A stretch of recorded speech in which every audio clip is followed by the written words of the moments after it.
खुली चुनौती देते हैं। हिम्मत है तो मुख्यमंत्री जी बिहार की किसी भी सीट से चुनाव लड़कर दिखाएं और जीत कर दिखाएं। तो ठीक ही कह रहे हैं मुख्यमंत्री जी कि उस गठबंधन में इनका कुछ बनने वाला नहीं है और ना ही उस गठबंधन का कुछ बनने वाला कि मुख्यमंत्री नीतीश कुमार जी से देश का भला तो नहीं हो सकता। और जिन मुख्यमंत्री को बिहार की जनता नकार चुकी हो उनको देश की जनता क्यों स्वीकार करेगी? कुछ नहीं बनने वाला है।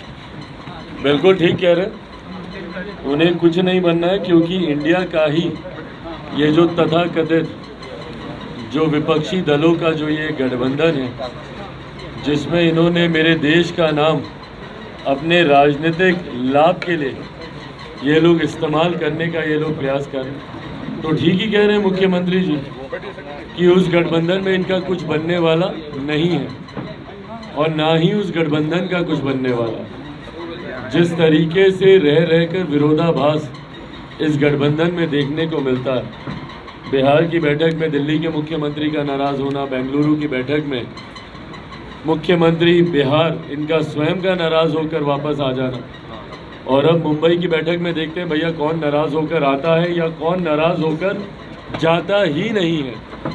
क्योंकि जिस तरीके से दिल्ली में कांग्रेस के प्रवक्ता का एक बयान आया और आम आदमी पार्टी ने तुरंत उसके ऊपर एक तीखी प्रतिक्रिया दी, तो ऐसे में कौन इस गठबंधन में जाता है नहीं जाता है मुंबई वाली बैठक में, ये देखने के लिए होगा। पर बहरहाल जिस महत्वाकांक्षा से मुख्यमंत्री नीतीश कुमार जी इस गठबंधन में जुटे थे, संभवतः इनकी महत्वाकांक्षाएं पूरी नहीं हो रही हैं। संयोजक बनने का ये प्रयास ज़रूर कर रहे हैं, पर ये किसके नीचे संयोजक होंगे, उनके ऊपर और कितने लोग इनको दिशा निर्देश देने के लिए बैठाए जाएंगे, ये तमाम बातें आने वाले समय में देखने वाली होंगी। बट बहरहाल बार बार हम इस बात को कहते हैं कि जिस गठबंधन की नीति नहीं है उस गठबंधन को जनता स्वीकार नहीं करेगी। और ये जो विपक्षी दलों का गठबंधन है ये सिर्फ और सिर्फ एक व्यक्ति को हराने के लिए तैयार किया जा रहा गठबंधन है। ना इनकी नीति एक है, ना इनके सिद्धांत एक है। तो ऐसे में देश की जनता इस गठबंधन को स्वीकार करे, ऐसा होगा नहीं। लेकिन उनके बात करें, आम आदमी पार्टी बिहार में चुनाव लड़ने का बात कर रही है। भाई बिल्कुल लड़े, पूरा अधिकार है उनके पास चुनाव लड़ने का। देश के किसी भी कोने में जाकर वो चुनाव लड़ सकते हैं। पर अंतोगत्वा बिहार की जनता कितना आपको स्वीकार करेगी, और बिहार की जनता तभी स्वीकार करेगी जब आपके पास विकसित बिहार को लेकर वो विजन होगा, वो सोच होगी। सिर्फ आप एक राज्य में आपकी सरकार है, एक आध राज्य में, और इसीलिए आप यहाँ पर अपनी दावेदारी पेश करें। आज की तारीख में बिहार की जनता इतनी जागरूक है, इतनी जानकार है कि अब कम से कम अपने भविष्य के लिए वो बेहतर निर्णय ले सकती है। 2020 में भी परिणाम इसी अनुसार थे।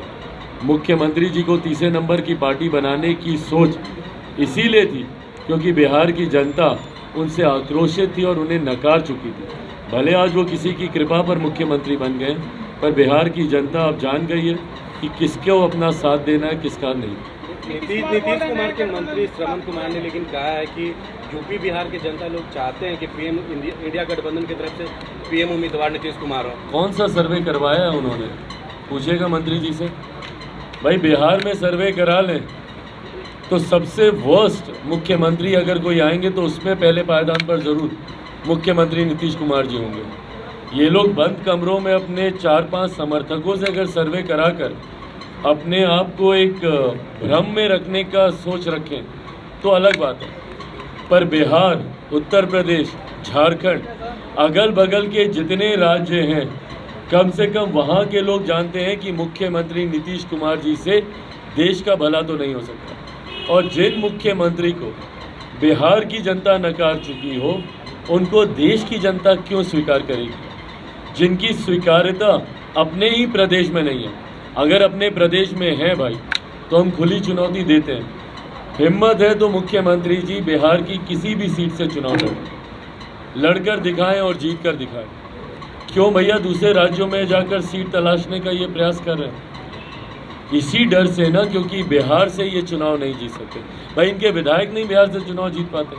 क्या हुआ था उपचुनाव में, क्यों नहीं जीत गए? क्या हुआ था पिछले विधानसभा के चुनाव में? क्यों आधे से ज्यादा प्रत्याशी इनके चुनाव हार गए? तो जब इनके विधायक यहाँ से चुनाव नहीं जीत सकते, ये खुद बिहार से चुनाव नहीं जीत सकते, अगर जीत सकते हैं तो भाई घोषणा करें और आए खुले मैदान पर, अपने आप साफ हो जाएगा दूध का दूध और पानी का पानी। अच्छा, बीपीएससी शिक्षक ये लो मुंह मीठा करो, आज मैंने अपना जॉब छोड़ दिया, अब हम पूर्णिया वापस जाएंगे। जॉब छोड़ दिया है? मतलब ये घर कैसे चलेगा? हम करेंगे क्या? और माँ बाबूजी क्या बोलेंगे? इसलिए मैं एक और मिठाई का डब्बा लाया, अपने बिजनेस के लिए लोन अप्रूव हो गया। अरे लोन अप्रूव हो गया वो तो ठीक है, लेकिन पूर्णिया में हम रहेंगे कहाँ? अपना घर भी तो नहीं है वहाँ। इसलिए तो एक और मिठाई का डब्बा अलग से लाया हूं। हमने पूर्णिया में घर ले लिया है, पूर्णिया के ई होम्स पैनोरमा में। पूर्णिया में पैनोरमा ग्रुप लेकर आए हैं ई होम्स पैनोरमा, बड़ा घर, आलीशान जिंदगी और अत्याधुनिक सुविधाओं के संग। अरे अरे, अब क्यों मुंह मीठा करवा रही हो? क्योंकि हम घर वापसी जो कर रहे हैं। घर वापसी की खुशी पूर्णिया में ई होम्स पैनोरमा के संग। ई Homes Panorama, luxurious lifestyle redefined.